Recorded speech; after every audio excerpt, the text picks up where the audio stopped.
You are. We can play tennis there for a while. Good stuff. We're going on to item 10.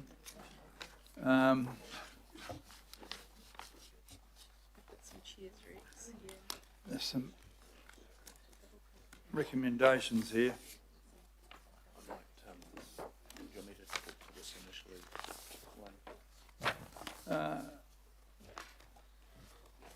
Nearly initially, I'll just open it and say why you've done that, which is good. And we've got the next two things and the last one are all relatively minor property things. And I just want to look at a committee structure next time if we're all here, those of us who are here, that doesn't have this sort of small stuff coming to the governing body each time. That's not a sensible way of handling these. And making sure they don't take so long to get here. We want to have as a chair's recommendations, which we'll put up. But I think the Chief Executive should talk to this as well, because he has been listening carefully. That 4 years for this stuff at Pakuranga to come to us is disgraceful. And even when we designed the thing, it should have been bigger and more than what we got. So, and I'm sure Councillor Williamson is delighted to find that this is that he's lived long enough to see this come through. I'll ask the two. It'll be moved by Williamson and seconded by Sharon Stewart, but I will have a bit to say about the chair's recommendations. It's a bit expanded over what you have, but I'll get the Chief Executive, who triggered this as a result of me badgering him to the point of annoyance. Thank you, Your Worship. So effectively what you've got in front of you is two aspects. We've got some specific property sales to progress and seeking your endorsement of that, and the team will talk to those. But there is a wider context here. I am listening, as the Mayor's implying, around the time taken to get some of these transactions done. It is important, and we'll cover this in due course, it is important everyone understands some of the reasons for that, some of the complexities in terms of everything from Public Works Act to reserve status to what have you. But there is an opportunity here, I believe, to if you like, streamline things. So you've got a series of additional recommendations in front of you, and I do apologise for the lateness of those arriving. I would make the point, however, that effectively what they amount to is you commissioning some further advice to be brought back in the new term. There is nothing in here that diminishes your responsibility for your right to make decisions at the end of the day about property sales. We're just talking about perhaps a slightly more efficient, streamlined way of going about that.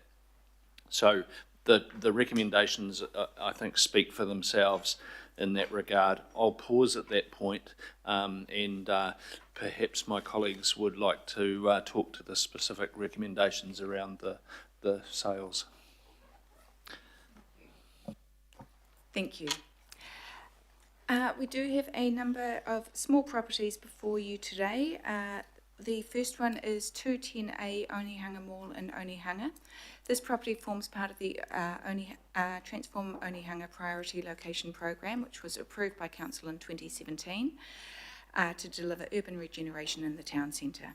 The disposal of the site is intended to support the delivery of the wider Waiapu Precinct project and facilitate an improved pedestrian access between Onehunga Mall and Gerard Beeson Place through 208 Onehunga Mall that has already been acquired by Council, and enable a broader development agreement with a private landowner. The other properties are all located in Pakuranga. They were acquired for the Eastern Corridor roading projects which are going on. They've all been declared surplus to Auckland Transport's transport and infrastructure requirements, and we have not identified any other public work requirements for them. We're therefore recommending all of these properties for sale.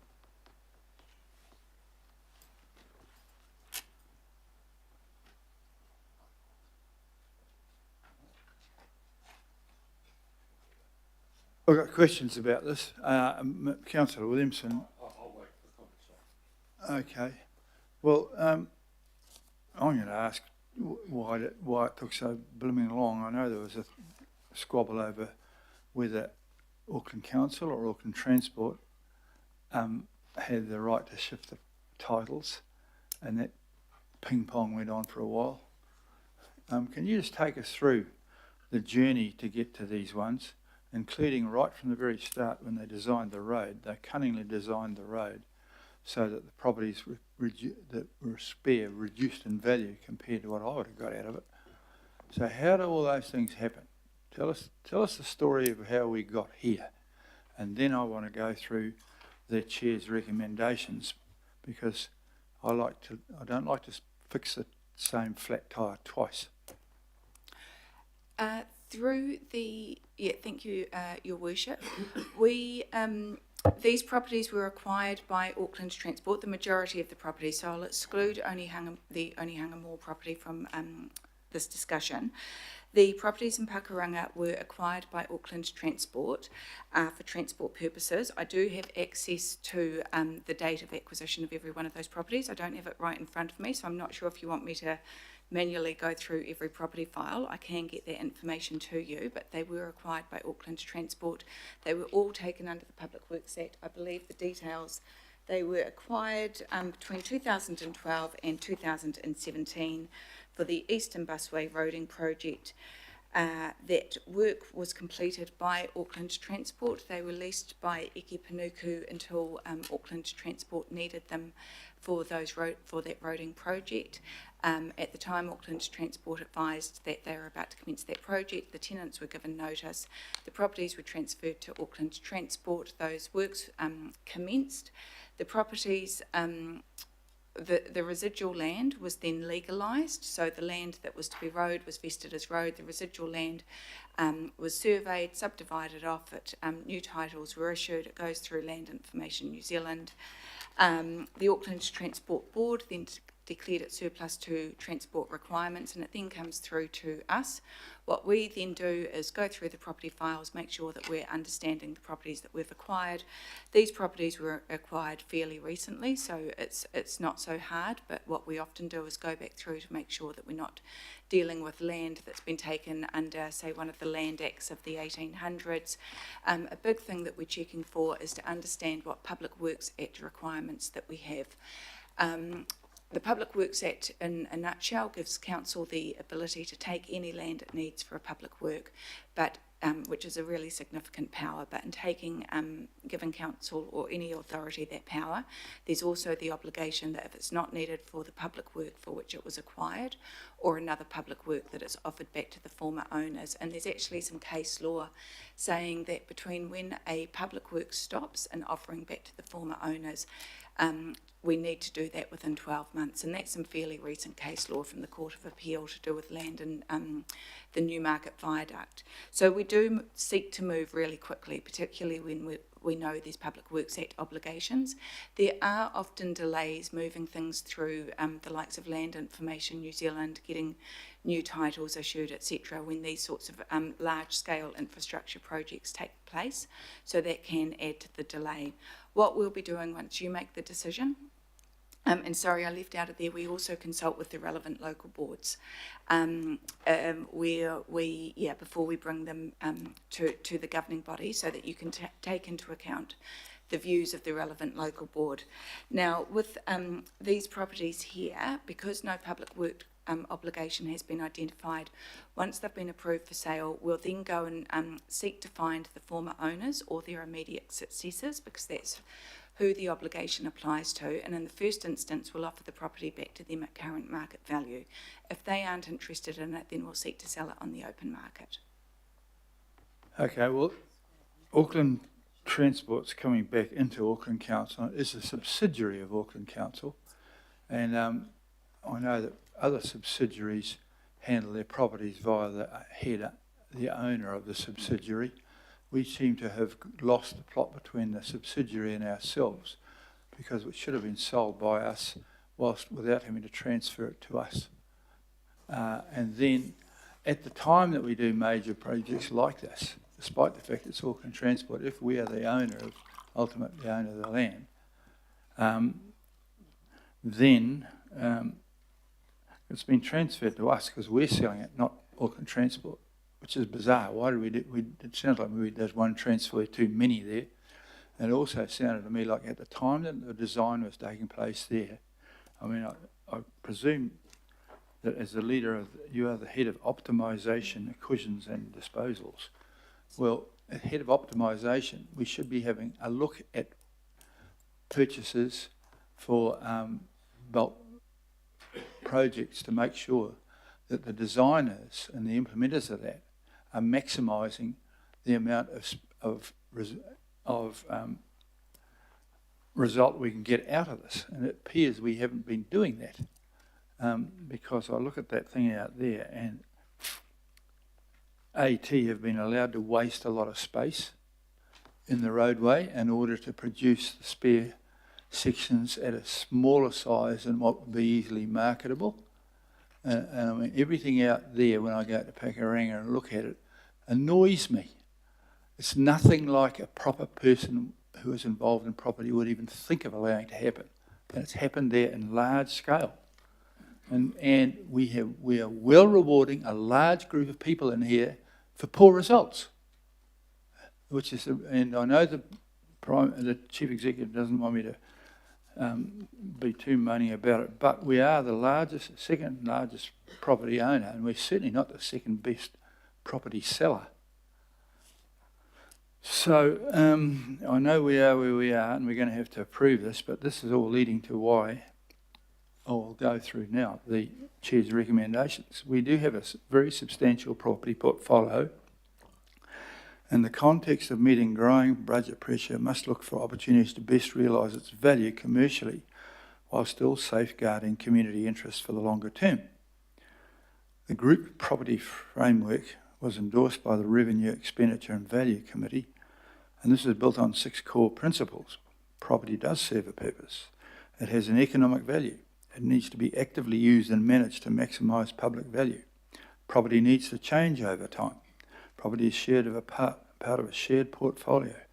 Categorisation and accountability matter. And what's behind those things is that we often just end up with somebody's dud property instead of getting money out of them, but still. 3, we request that the CE table advice for the most appropriate committee in the new electoral term on progress against the Group Property Framework, and also options to streamline and or accelerate property sales, including possible pre-approval of a bulk list of properties that can be fully or partially sold or leased for better return following consultation with local boards and satisfaction of all public works acts limited and obligations. Re-examining incentives to local boards in relationship to property not held or needed for service delivery purposes. Possible strengthening of staff delegations to sell or lease property. An approach to managing unsolicited or market-led proposals to purchase and or develop Auckland Council-owned property. An advocacy to the Minister of Conservation for Council to be empowered to make its own decisions about changes to reserve status for at least some categories held. That should all speed things up. That's how a large property-owning organisation would manage its affairs. And I think the Chief Executive, I commend him for picking up this willow and taking that forward into the new year. Nevertheless, having done that, has all been added to this one here to still approve the sale at Pakuranga. And there are some questions about that. Councillor Williamson and Councillor Hills about this particular one and or about the Chair's recs. Yeah, Mr. Chair, look, the thing I would like to do here is not to bag the past because it's not a tidy story, but to make sure we learn what a new process should look like. And what came out of what I did my little toing and froing and going back to Iki Panuku, no, we don't have the title. And on one particular one, it's in this suite of stuff today, 31 Williams Ave. That was free to sell when the Eastern Busway opened in 2021. And it hasn't been done since 2021. Now, I raised a number yesterday that I saw a few eyebrows go up. Dan's article in the Herald said that property prices in Auckland have gone down 31% in real terms since 2022.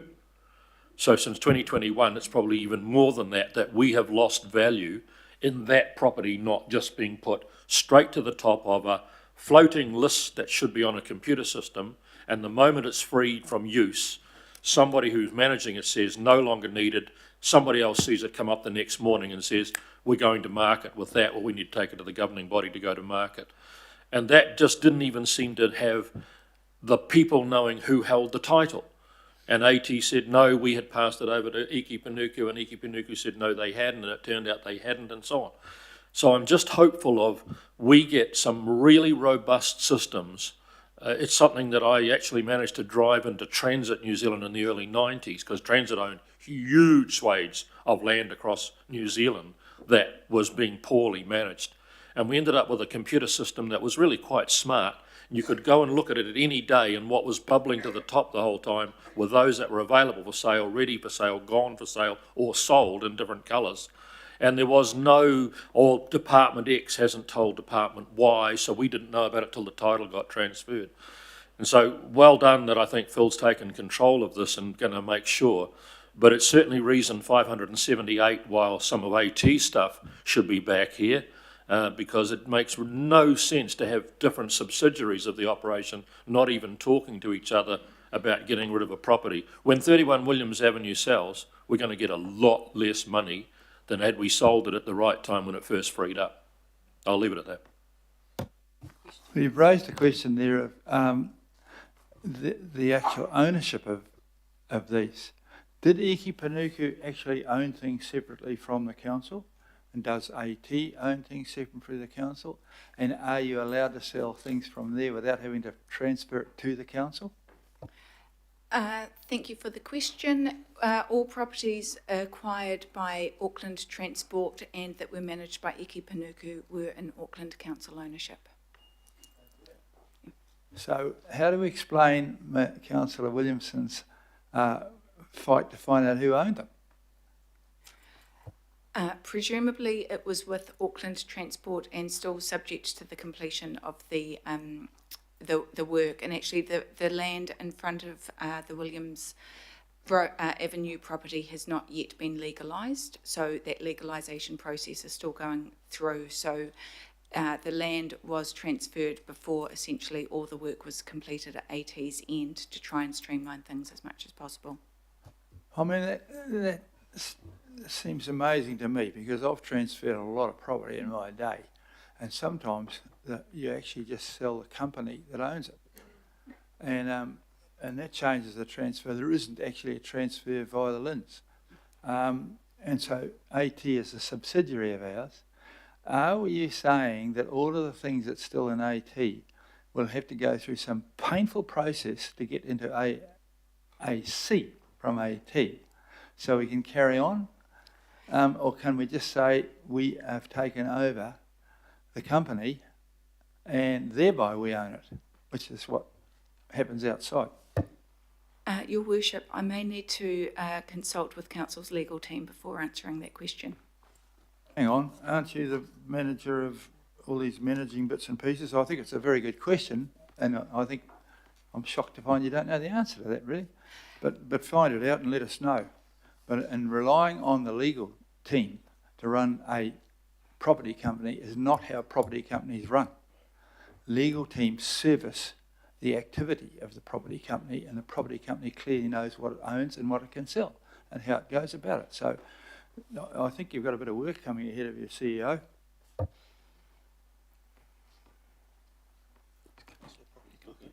Councillor Hill, sorry. This might be a question for Phil, and this a little bit came last time when we had this similar conversation, because we have now disbanded Iki Panuku because we want more control, right? My understanding is next term, very soon, you're going to be doing all of this work with all of us to work out the way forward for property and help to streamline this, right? That is the plan. That is the plan, yeah.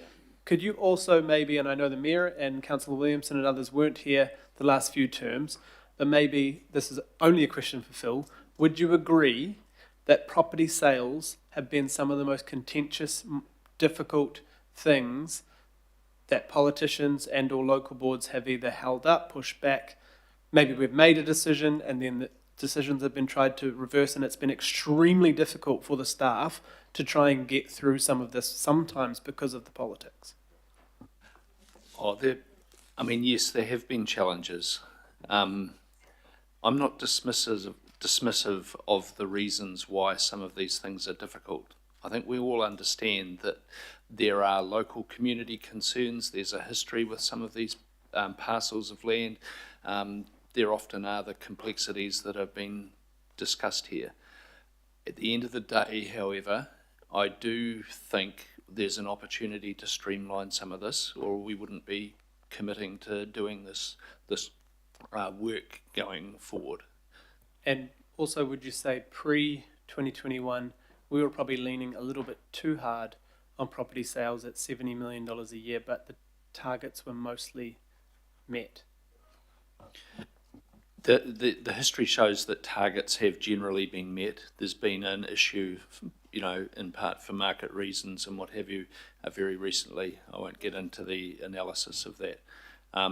There's no doubt that sales have been used as a measure for closing budget gaps in the past as well. But look, the big picture here is that there is a very substantial property portfolio. We do need to bring commercial discipline to it to complement the considerations around community need and such like. So I don't think any of us is kind of afraid of walking into that space. At the end of the day, they will still be political decisions to make about the sale of properties.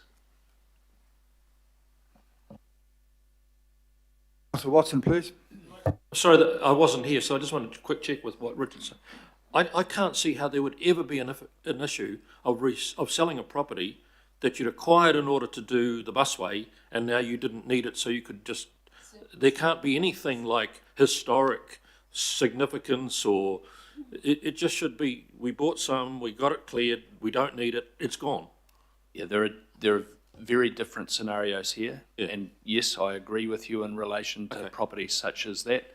There have been a bunch of others, Councillor, that have a different history. Okay. Yeah, so I'm just talking in the general about the sales process. Councillor Watson, please.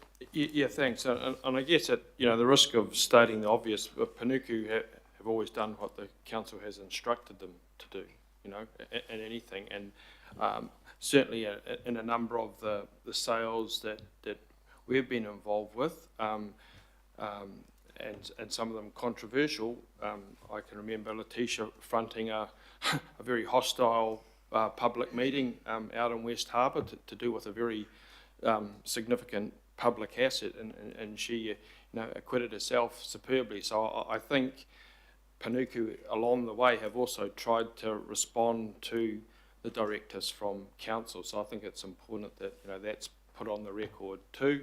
If there's a better way of doing things, well, obviously we're in a position to do that now. But I think in the interest of fairness, that they have been put in quite challenging positions and put in those positions by council directives. Yeah, and my comments are by no means to be taken as any criticism of Eke Panuku or the property function now. Some of the things that we've got an opportunity to address are actually, if you like, at council's end in terms of decision making and what the incentives are for boards and such like. So thank you, Councillor. Councillor Turner, please. Thank you.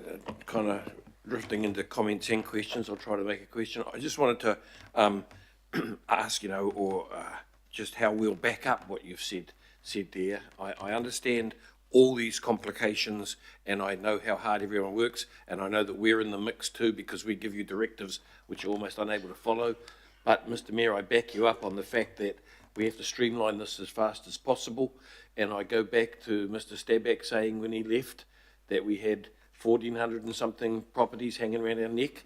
And I remind everyone yet again of all the ones I see all the time that are languishing into mould and scrub and losing their value as we take our time about this stuff. So I understand it's complicated, but it's really important to listen to what you see just then too. Thank you. Councillor Stewart, question, or do we want to go into comments? No, I think Councillor Turner sort of the question that I was going to ask, but I'm really pleased that we are looking at, especially the sale for the 1/31 Williams Ave, because it is a little bit more unique than possibly some others, because it's actually two units that are attached together. One is owned by the council, one is not owned by the council, and because of the work that has happened, it's made it very difficult for the other property to be able to sell. You really have to go and have a look at what the situation is, but thank you everybody for hopefully going to support this today. I think the questions are over. You can retire, ladies and gentlemen.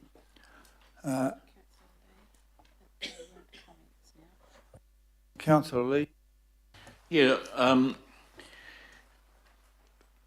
pocket parks and individual properties probably undervalued in our strategic thinking, especially given plan change we passed yesterday in regard to intensification. Intensification means that pocket parks or sections, vacant sections, actually become of increasing importance to enhance the amenity of people who are living in intensified dwellings. We had a case some weeks ago of a Manukau City proposed park in which the city, with its usual vision, acquired half of the envisaged park, but unfortunately the other part of it was sold, and then intensified dwellings were built on it. And the officer advice was, well, it's not worth much anymore. We couldn't obtain the park that Manukau City wanted. It's only half a park, and therefore it should be sold, and more intensified dwellings are likely to be built there, completely overlooking the opportunity then to enhance the amenity of the people who were living next door in the intensified dwellings. And therefore I think the attitude of this council to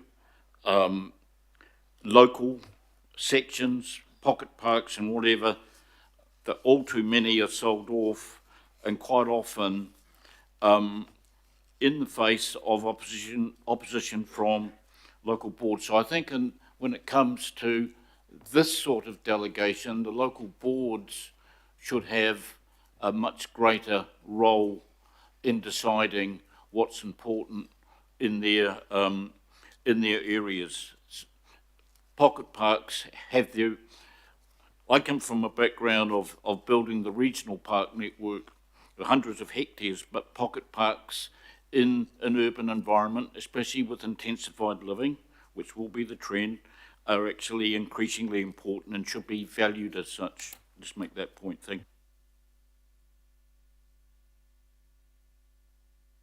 you. Okay, that seems to be all anyone's got to say on this, so I'll put that motion. All those in favour, please say aye. Aye. The contrary, carried. Thank you very much for that. I'm sure that is going to bring us into a bolder, brighter and better future.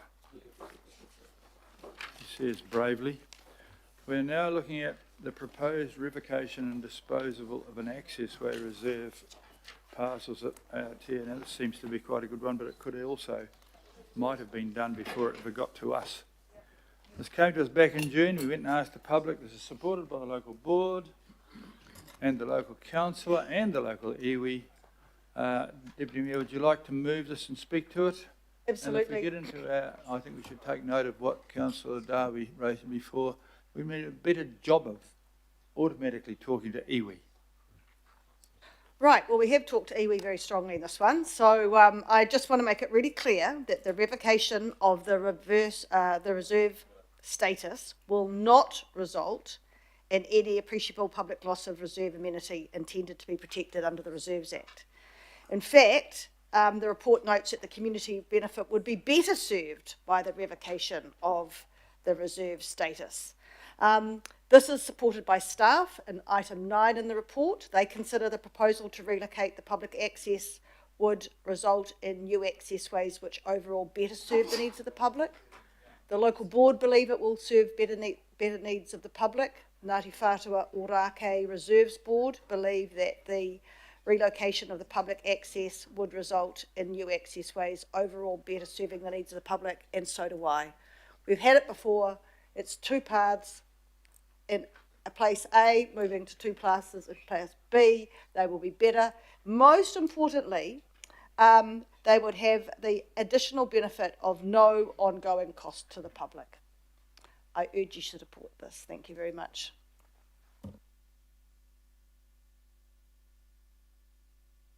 Any questions? Passionate support there. Any questions? This seems fairly obvious. No questions. Oh, you can thank you. You can retire there. Who's going to second it, please? Moved by the Deputy Mayor and seconded by Councillor Walker. All those in favour, please say aye. Aye. Bingo.